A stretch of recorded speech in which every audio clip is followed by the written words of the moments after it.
So we've got that sign in the locker room about making history.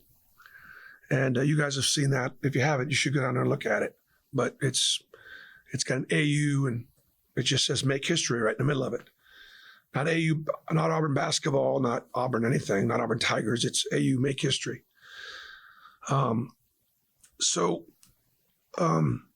like to give some credit to Joel Eves' teams between 57 and 63, because that was the last time that Auburn had a run of 5 20-win seasons in 6 years, roughly speaking. If I'm getting that right, Marlene. So for us, it's guys like Alan Flanagan or Jalen Williams or, Leor Berman, Babatunde, Chandler, that would have been part of that. It's only happened one other time in Auburn basketball history. So these names that some of them are very familiar to you, but Captain Rex Frederick, right? Jimmy Lee, Henry Hart, Bill McGriff, Bobby Tucker, the great Jimmy Fibby, Porter Gilbert, Ray Groover, Leighton Johns, who is also from Nahunta, Georgia, who has passed, but is going to be our legend this weekend in Nashville for Auburn basketball. John Blackwell, just to name a few names, because those guys, along with Coach Eves, are part of a very, very special period of when Auburn basketball had a great run. So just really proud of those guys for being able to do that. And all it took was beating the number 13 team in the country, the best defensive team analytically in the country, and putting 79 on them. That takes some doing. I thought our crowd on Saturday was incredible. It doesn't happen. You guys, I can't even begin to tell you how grateful I am and thankful I am to be able to coach at Auburn professionally, giving me a chance to be able to be in that situation. Without Neville Arena, without the support, without these guys and these coaches, you had no chance to do all that, make that kind of history. So everybody's a part of it. Our students stuck around before spring break. I mean, to me, it was as loud as I can remember it all year, especially when moments we really needed it. So, great way to close out the regular season.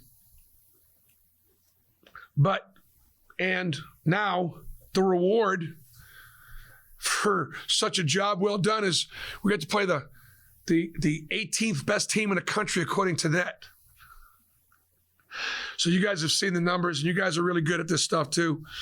But so Arkansas is seeded 10th in the SEC tournament, but based on the net, they're the 18th seed in the NCAA tournament. Now you go figure that one. So, what a great reward. Arkansas is really talented, really deep, really athletic. We played great here at home. They weren't at full strength because they didn't have Nick Smith. They were at a time of their season when they weren't shooting the ball well at all. And we took full advantage of it by playing 40 possessions of zone. We probably have played 80 possessions of zone on the season, 40 of them in that game. But that was just because Arkansas was struggling so much from three. You look at their last 5 games, they're shooting 38% from three. Devo Davis is making 2 a game. Nick's making 2 a game. Council, they're shooting it. So the zone is not going to be the answer this time around.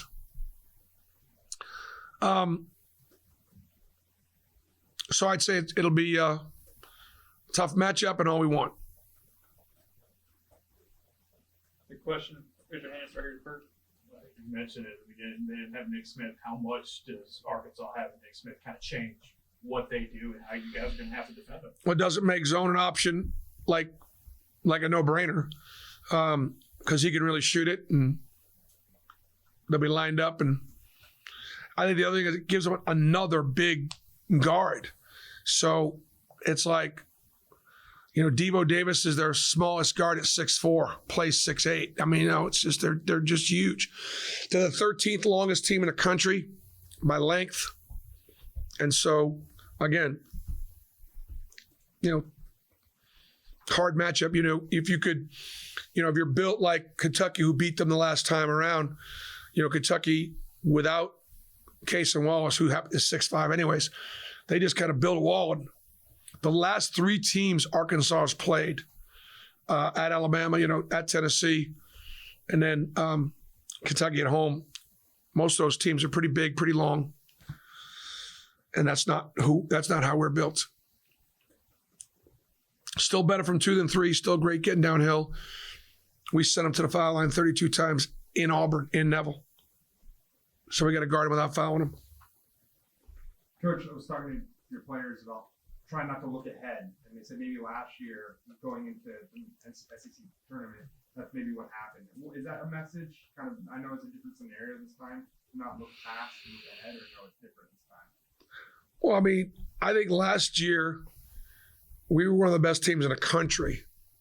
So, I think maybe that could have been an option, but we're not. It's not the same.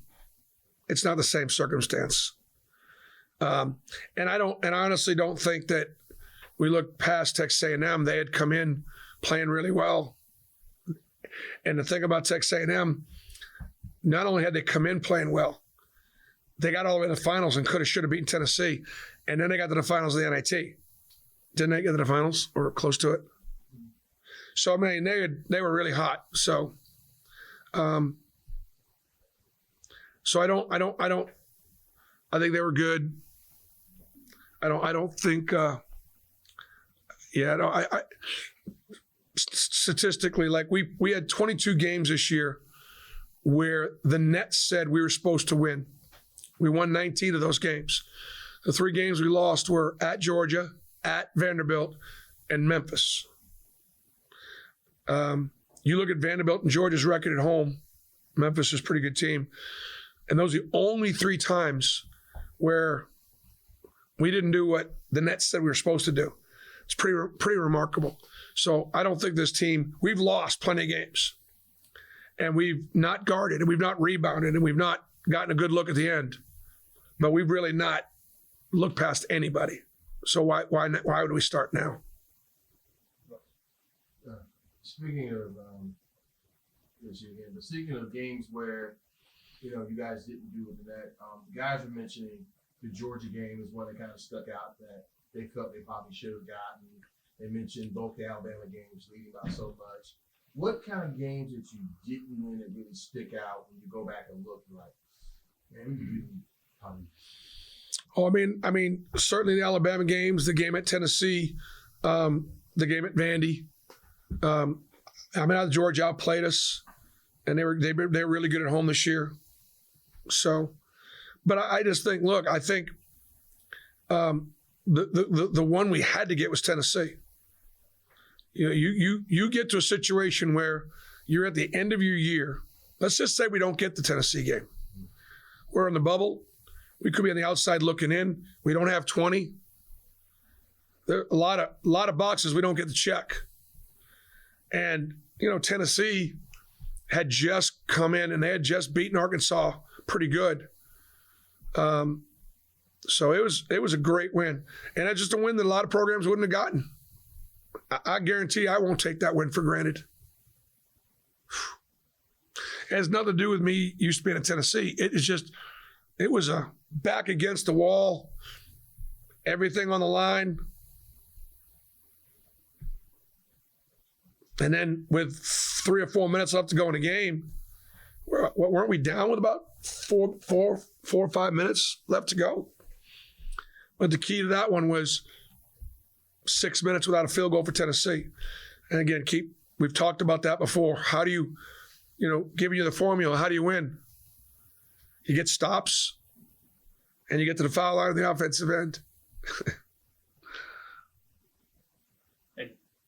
numbers, Janai over his past 5 games, better than 40% from downtown. I guess how much does that help your offense? And then I guess just how have you kind of seen his shot come along? Right?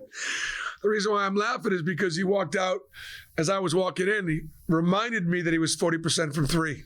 So, well, listen, I think it's a great example of allowing players to evolve and not pigeonholing them.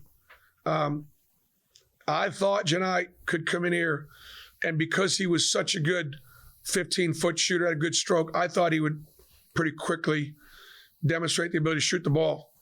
And if you look at Walker Kessler, Walker shot the ball a lot more from 3 than Janai. But Janai didn't feel either comfortable or ready, and I don't think he didn't think he had my permission, but he actually got a couple of them at Georgia, I think, too. That was where it maybe sort of started a little bit. And he's comfortable out there. And we've worked at it, and he's worked at it. And he's going to be a stretch 5 man. He's going to be a stretch 5, which is going to make him really valuable for us and when he goes pro. Yeah, Brian.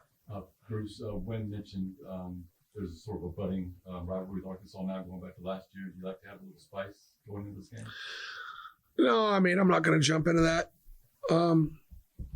If it's a rivalry, it's because we played them and they've beaten us and lost some close games. And, of course, we lost number 1 ranking and, almost got killed in a court storm. I almost got, but I'm already half crippled. So what's the next step? I might just start limping all the time. Bruce, how important is it going to be to have all 5 guys play with a lot of effort on the boards because of the length and athletics? Yeah, I mean, here's the deal. We let's say they're 18, and so that puts them a 5 seed. So this is kind of like a 5 seed is somebody you get, second round maybe. I mean, it's tough. It's tough. So, I mean, they're big. They run on the boards. They're athletic, and so keeping them off the glass is going to be really important. They'll play. They can play volleyball in there with a little bit. I'll take a couple follow-ups. Justin, Bruce, 6 turnovers for y'all in this last game. You said it the other day after this has been one of your best teams taking care of the ball. Why is that for this particular group? What do you think has kind of made the difference for them? I think that they've been look, as Arkansas, turnovers in transition are 2 things that'll just kill you. So, but Arkansas will force some turnovers, and they'll force you to go faster, and they'll pressure the ball, and they'll deny things, and they're after turnovers, and they'll create turnovers. I mean, I think that we've just played this year at a little slower pace.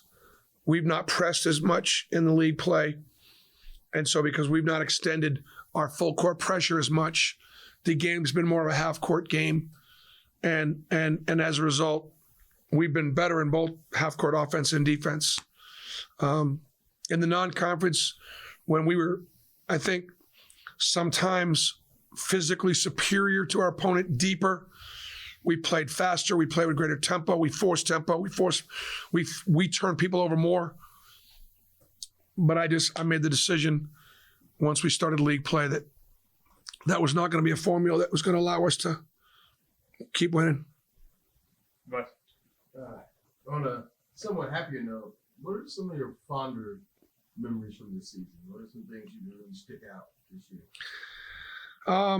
Well, I mean, obviously going to Israel was an unbelievable experience to be able to walk the Holy Land with my team and get them to have a chance to get closer to God.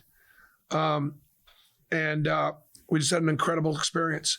It at the same time makes for a really long year because those 3 weeks in August of training and travel would have been 3 weeks off. So for everybody.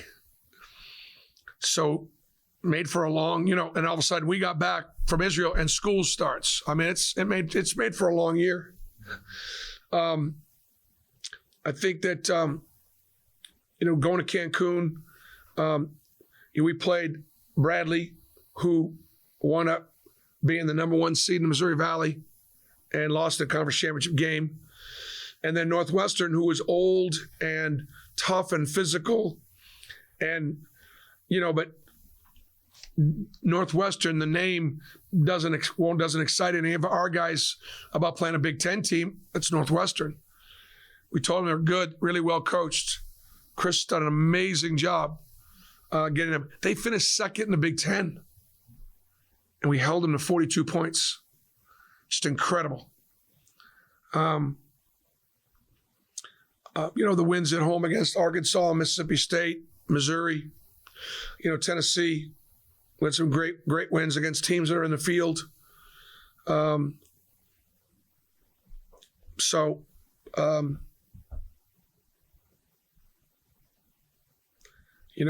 once again, in position to be in position. Where do you expect that, Dylan? Dylan practiced today, and he wasn't in there? He wasn't in there a lot, but he was in there enough to think he's possible.